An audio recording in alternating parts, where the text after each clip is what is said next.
November 1996. A startled tourist captures the scene.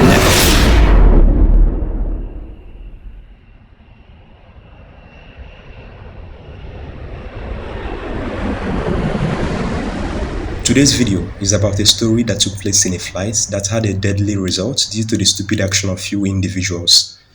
This story, even with how ridiculous it sounds, I felt should receive more attention so that when next people like us are faced with such life-threatening situation, we can know what to do to increase the chances of survival. And with that said, let's get straight into the story.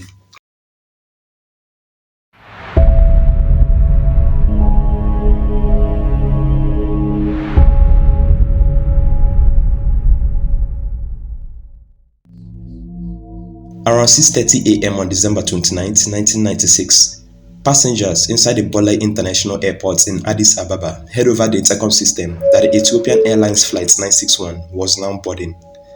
Now, the flight had been scheduled to move around 7:30 a.m. that Sunday morning. However, it had been slightly delayed in order to wait for a connecting flight to feed passengers. So basically, a connecting flight is when some passengers switch flights to reach their intended location. Some minutes later, all 163 passengers who came from 36 different countries, including 12 Ethiopian crew members, making it a total of 175 occupants, had made it on board, and then at that point, the 12 crew members began making their final preparations for takeoff. Now, the cockpit crew of Ethiopian Airlines Flight 961 consisted of the 42-year-old Captain Leul Abate. Abate had earlier started out as an aircraft mechanic for the Ethiopian airline, a role in which he is depicted in this picture, before working his way to the top of the flight line. So by November 1996, he had already graduated to the rank of captain on the Boeing 767-260. By that time, he was already an experienced pilot with over 11,500 total flight hours, from which he had 4,067 hours of them on the Boeing 757 and also the 767, which was the Air Flight 961 that had been scheduled to be flown that day, with him as the pilot in command, hence rendering him quite familiar with the aircraft. He was to share the cockpit with a 34-year-old Jonas Mikuria, who was fairly experienced and had flown more than 6,500 total hours, from which he had 3,042 hours of them on the Boeing 757 and the 767. Then, there were other 10 crew members, which included one mechanic and other 9 cabin crew, mostly the flight attendants. With such experience on a very small fleet, Captain Abate and other Ethiopian Airlines pilots were so well acquainted with the 767s that they all knew them by a nickname, including what was at the time the 9-year-old Boeing 767 with registration number ETAIZ, the very Flight 961 that had been scheduled for departure, which the pilots would often refer to as Zulu, named after the NATO alphabet designation for Z, which is the last letter of its registration. It was also Kenya's first wide-body aircraft powered by 2 powerful engines, and was one of a handful of African airplanes to be FAA certified at the time. For reference, this is a standard by the US which ensures that their planes do meet its safety expectations, such as the Ethiopian Boeing 767. The Ethiopian airline also had an outstanding reputation, hence the reason for its popularity at the time. Now, Flight 961 has been scheduled to land not only on one location, but to 4 different locations. The first stopover was to be at the Jomo Kenyatta International Airport in Nairobi, Kenya. The second stopover was to be at the Maya Maya Airport in Brazzaville, in the Republic of the Congo. The third stopover was to be at the Murtala Mohammed International Airport in Lagos, Nigeria, with the last stopover or final destination being the Port Bouet Airport in Abidjan, Côte d'Ivoire. By 7:45 UTC, all pre-flight checks had been completed. All passengers and crews were seated. There was an announcement for everyone to buckle their seatbelt as everyone was now on board, and the flight was soon to take off as Captain Abate began taxiing over to the runway before pushing the throttles forward, and the passenger flight then began to take off. And by 8:09 UTC, Flight 961 was airborne up in the sky, turned south towards Nairobi with a cruising altitude of 39,000 feet. Now, for the first 10 to 15 minutes, everything seemed fine, as everyone now either had their seatbelts off and with the flight attendants pulling out the trolleys to serve drinks to the passengers, or with some passengers getting up to use the bathroom, while some of the passengers were just seated, thinking of what to do or who to meet when they reached their intended destination. There was nothing out of the ordinary to worry about. It was a bright sunny day. The sky was clear, and the weather seemed promising. By 8:28 UTC, three men who were passengers on Flight 961 sitting close to each other looked at themselves and then slowly nodded in agreement, and by 8:29 UTC, so 20 minutes after takeoff, one of the men stood up from his seat and made a quick dash up the aisle, then into the cockpit, with the other two men following behind. But while the two passengers were rushing to the cockpit, the rest of the passengers on the plane, who were now wondering what was going on, and with some in a state of panic, made an attempt to stand and see what was happening. But one of the men had forcefully ordered everyone to be seated, and then quickly pulled out a concealed package with him, which he used to threaten everyone, saying he wouldn't hesitate to use it if anyone interferes in what they were about to do. The concealed item, allegedly, was a bomb. Meanwhile, over 4 hours later, below Ethiopian Airline Flight 961 is the Indian Ocean near the Grand Comore in Comoros Island, which is a remote island or country within the African continent. The only major tourist resort in the entire country at the time was the Galawa Hotel, which was popular with South African tourists, especially before the fall of apartheid. There is also the Galawa Beach, which is one of the most popular around the island.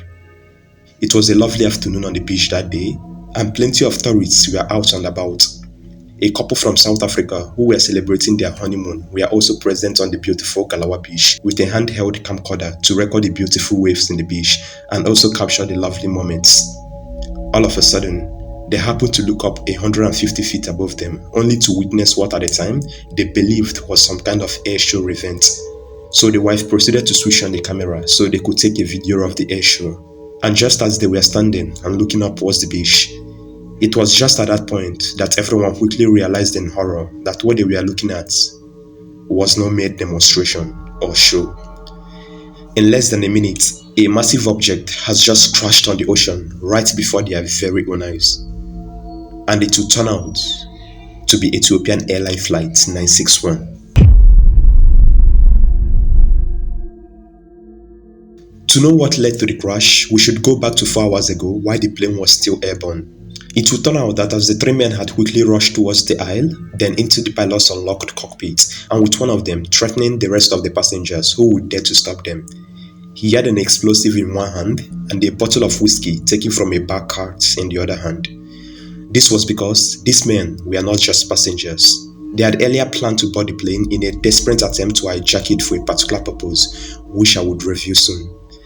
As the other two hijackers had smashed open the door to the cockpit, on entering inside, they had also grabbed an axe and a fire extinguisher each with the lead hijacker, telling the flight crew that there were 11 of them in total at the plane, and if they tried to interfere in what they were about to do, that they would have no option than to blow up the planes into pieces, thereby taking everyone's life, including theirs. Fearing for their life, everyone sat, watching as the hijackers then proceeded to physically assault the first officer, Jonas Mikuria, and forcing him out of his pilot's seat into the cabin.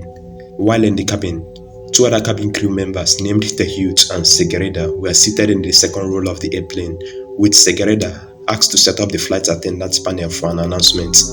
As Segereda went to set it up, one of the other cabin crew was attending to the first officer, Jonas Mikuria, who had been injured by the hijackers, while one of the flight attendants named Hewitt pushed back the trolley, telling the other ladies to stop serving drinks as everyone had been ordered to be seated, including them. While moving back to the cockpit, the lead hijacker then made their demand known to Captain Abate. It would turn out that the reason for hijacking the plane was for the purpose of forcing the pilot to change course and for the plane to be flown from Nairobi to Australia, where they wished to seek asylum. But on hearing this, Captain Abate's face was in pure disbelief as he explained to the men that there was not enough fuel in the aircraft, which turned out to be true. But at that moment, the men thought he was lying and hence didn't believe him as they brought out an in-flight magazine and pointed out to some written words which stated that the 767 plane had a capacity for flying 11 hours. But of course, this possibly only applies if the fuel tank was full. but the captain explained currently could only last for 3.5 hours with the level of fuel it has. The earlier plan had been to make a stop at Nairobi, the capital city of Kenya, and then make a refuel before continuing with the other 3 locations I previously mentioned. So the captain suggested that they should do as he said, but for the plane to get them as far as Australia, that they would need to land in Mombasa, which is another coastal city in Kenya. Then they would get enough fuel as fast as possible, then begin their journey to Australia. But the men thought Captain Abate just wanted to play smart and was lying about the fuel, and now also wanting to stop at Kenya, where they might be subdued by the authorities. So they refused and told him to continue to Australia, and the captain, without any more argument, just did as they said. As the journey continued, 2 of the hijackers patrolled the now quiet cabin, and with the exception of few hushed whispers among the rest of the passengers in the flight, it seemed to everyone at the moment that the flight was never going to end soon. The lead hijacker stayed inside the cockpit, insisting that there was enough way to make it to the new journey to Australia.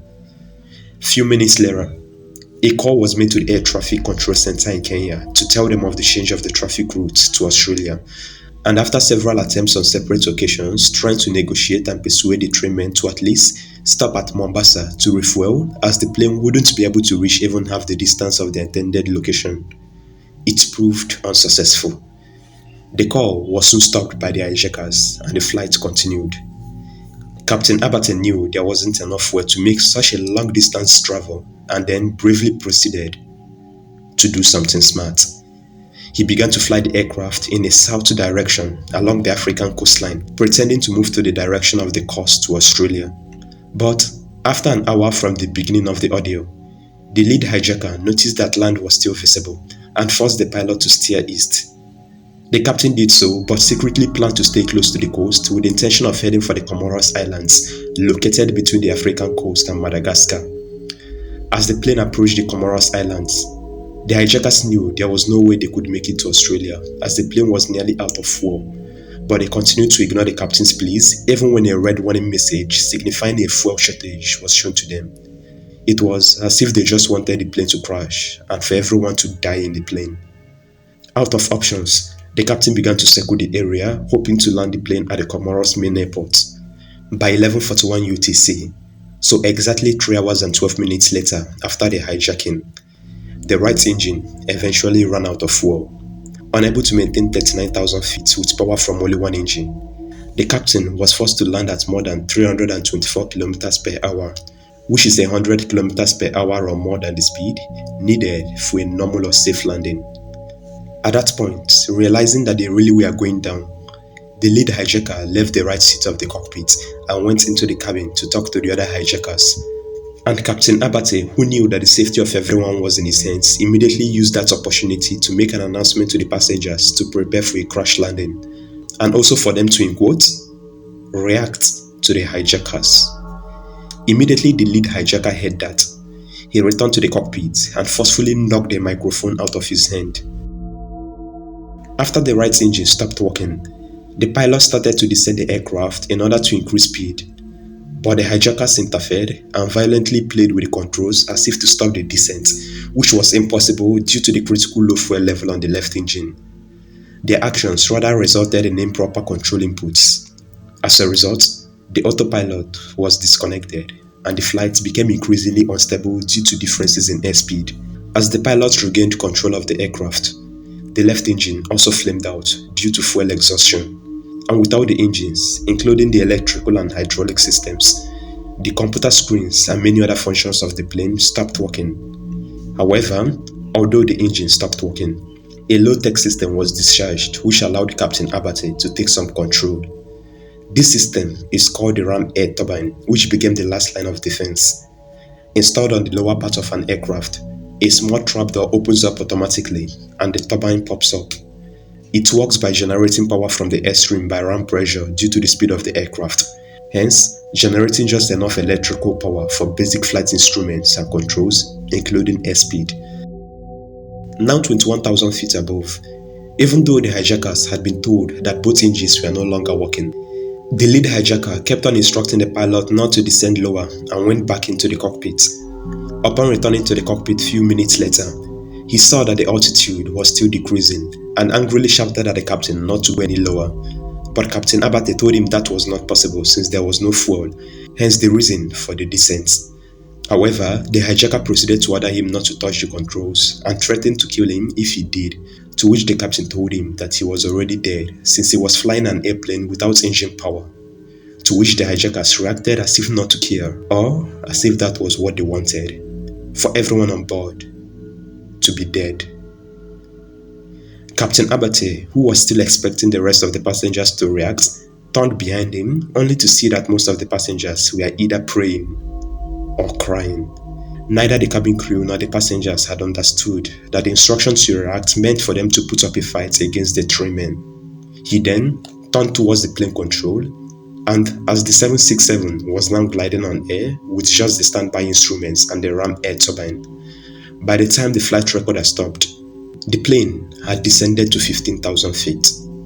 Officer Jonas went towards the rear of the cabin, only to find most of the passengers now panicking and wearing their life jackets, and some had already been inflated prematurely, despite attempts from few passengers to stop them. Officer Jonas and the other 10 crew members then began helping as many passengers as they could to deflate, and also showing them how to reinflate the life jackets, including how to assume the brace position during impact, while continuously repeating the instructions to the hundreds of passengers on board, attempting to explain that inflating one's life vest inside the plane will make it difficult or impossible to swim out. But the announcements were only given in English, and as such, many passengers either ignored the warnings or never heard or understood the danger. The cabin crews then proceeded to store any loose items in the cabin. During those instruction rounds, two of the crew members named Hiwata and Yeshimebet happened to walk around and take a look at the seats which Officer Jonas was sitting at, just towards the right to Captain Abate, only to see one of the hijackers still sitting and playing with the control stick, as if not knowing the danger they and everyone was now in. And as everyone was still in a state of complete panic, the aircraft would occasionally dip dangerously below some feet, while everyone would shout, cry and gasp. Everyone just had their hearts by their mouths. Captain Abate then began making an emergency landing at the airport and Grand Comoros. However, he looked to see the hijacker still interfering with the flight controls, and as Captain Abate began fighting him off to regain control and land on an airport runway in Comoros' capital city of Moroni. But at that moment, he immediately lost his visual point of reference, which should have given him an optimal field of view through the cockpit window to see what is around him outside the aircraft and enable him keep the airport in sight. Meanwhile, one of the passengers was a 53-year-old wartime photojournalist known as Mohammed Amin, who massively contributed in helping bring the attention of the world to the famine in Ethiopia during the 1980s. He walked up the aisle into the cockpit door to attempt to negotiate with the hijackers. But by that moment, it was already too late. The plane was now descending at a rate of 2,000 feet per minute. At that moment, Captain Abate knew he had only two options. First, try to fight the three men on descending the runway, as the hijackers didn't want to land on ground. Or secondly, attempt a dangerous ocean landing known as dishing. Dishing is a controlled emergency landing on a water surface in an aircraft not designed for that purpose. Less than 2 minutes before dishing, even with his bruises and still bleeding, Officer Jonas managed to force his way back and eventually took his seat from the hijacker who had earlier interfered with the captain. At which point, both pilots began struggling to take charge of the heavy controls, and with the hijacker still behind them, attempting to take control of the plane, forcing it to land more than 320 km per hour. This battle continued until they were only 150 feet above the water, at which point the hijackers apparently stepped back to wash, even when told by the captain to sit down with the rest of the passengers. They refused. Mohammed was still negotiating with one of the hijackers by the cockpit entrance, while the captain made an announcement telling the passengers to stay calm and not to inflate their life jackets inside the aircraft, but to wait till they were outside of the 767. The time struck 12:20 UTC, and by that moment, everyone now knew that even with the threats to blow down the plane, that these three men were alone, and there were never 11 of them to begin with. But by the time most of the other men, who were normal passengers, decided to fight back and now react, it was already too late. The plane was beginning to prove uncontrollable in the air and was now descending into the Indian Ocean over the Comoros Island. The flight was now a couple of feet above water, and Captain Abate knew that the plane hitting the water was even more dangerous than on land. He also wanted to land somewhere where everyone would be able to inflate their life jackets safely. So he employed a last desperate attempt to line up with the surf and avoid hitting the shore. So he made an attempt to land parallel to the water, but unfortunately, it didn't go as planned, as the left wing tip of the plane and the engine suddenly struck the water first before he could level out. And as Flight 961 hit the water, a loud scream from the passengers erupted inside the plane with a deafening noise.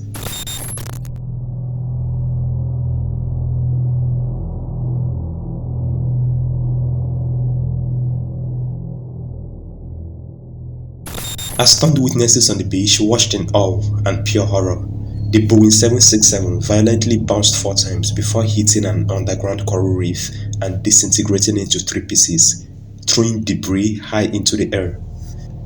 Then, there was total silence. On board, the massive impact killed numerous passengers instantly, and anyone who was not strapped down on a seat was thrown violently to their deaths, while others were torn apart by flying debris. The 767 would eventually come to a stop some 500 yards from shore, and soon began to fill with water, and then started to sink. The final approach and ditching would be the filmed video, which was captured by those South African couples on the beach. As the Comoros villagers, tourists, team of scuba divers, medical professionals and staff from the local hotel rushed to the scene to rescue the survivors of the crash, they discovered that most of those on board were not able to escape the ruins and the sinking plane, even though they were still much alive. More effort by the country's rescue teams, including firefighters, police and the army, was employed, as they were all informed, although there would be a delayed response due to the fact that there might have been a bomb on board the aircraft.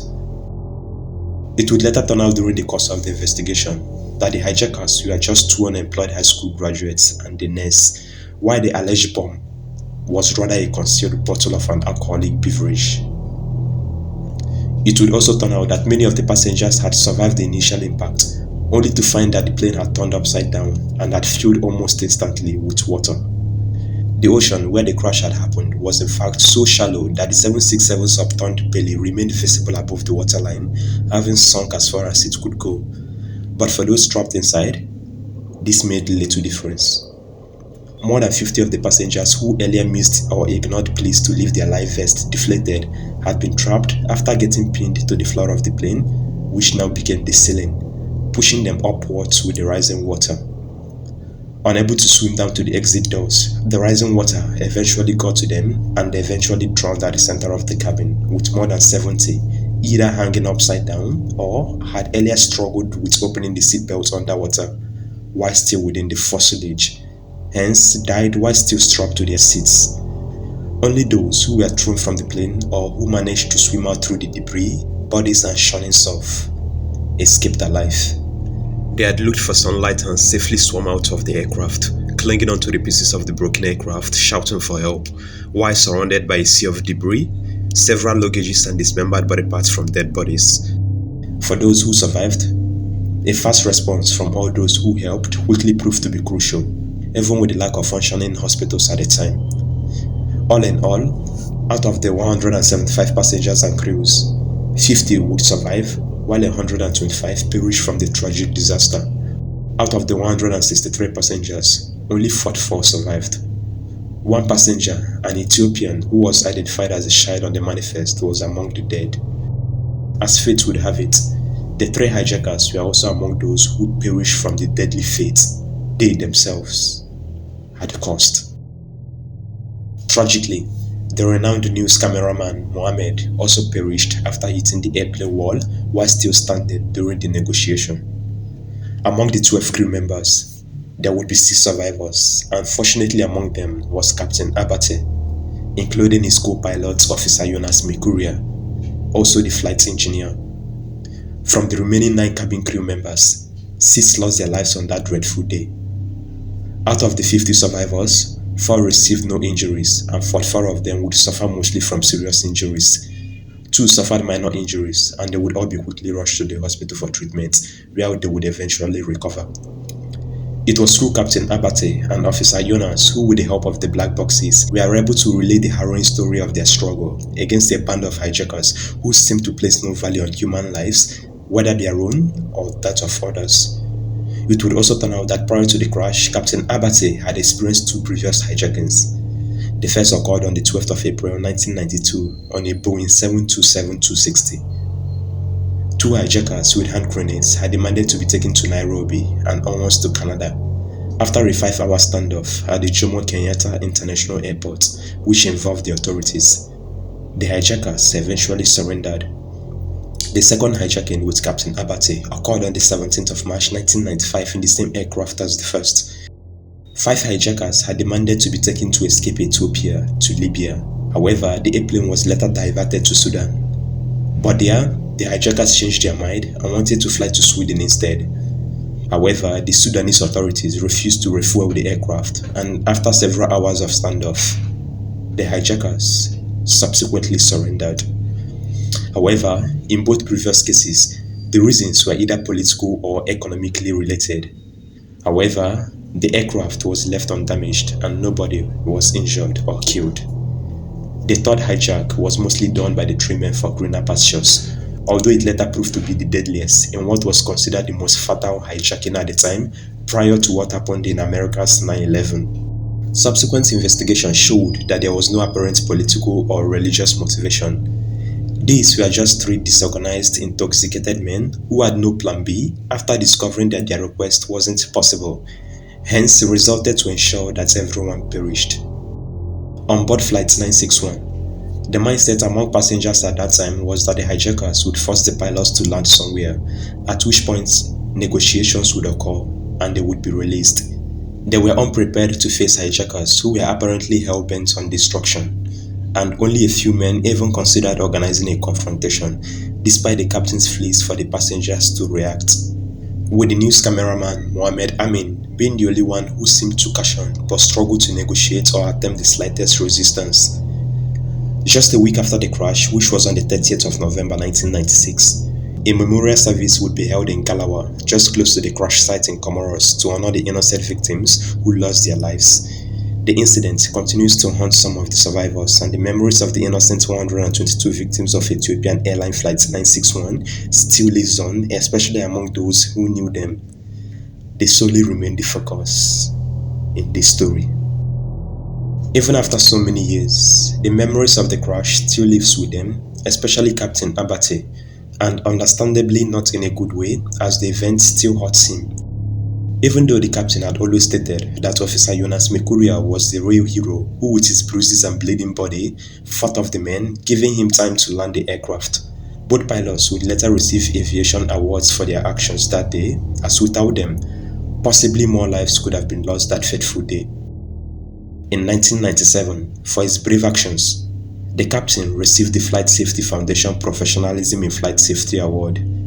For reference, this is a prestigious level of award given to recognize acts of courage by flight crews performed in the line of duty. It is mostly given to those flight crew whose aircraft were either hijacked or who lost crucial parts or systems while in flight.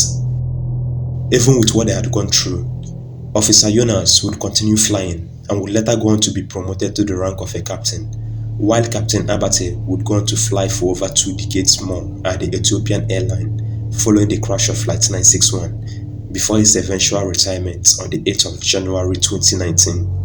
The 2 pilots have since written a book narrating the events of that dreadful day, and through it all shone the bravery of both pilots, especially Captain Abate, who was forced into an impossible situation, yet resisted until the very end, doing their utmost best to save their passengers not from any aeronautical emergency, but from the raw evil of his fellow man.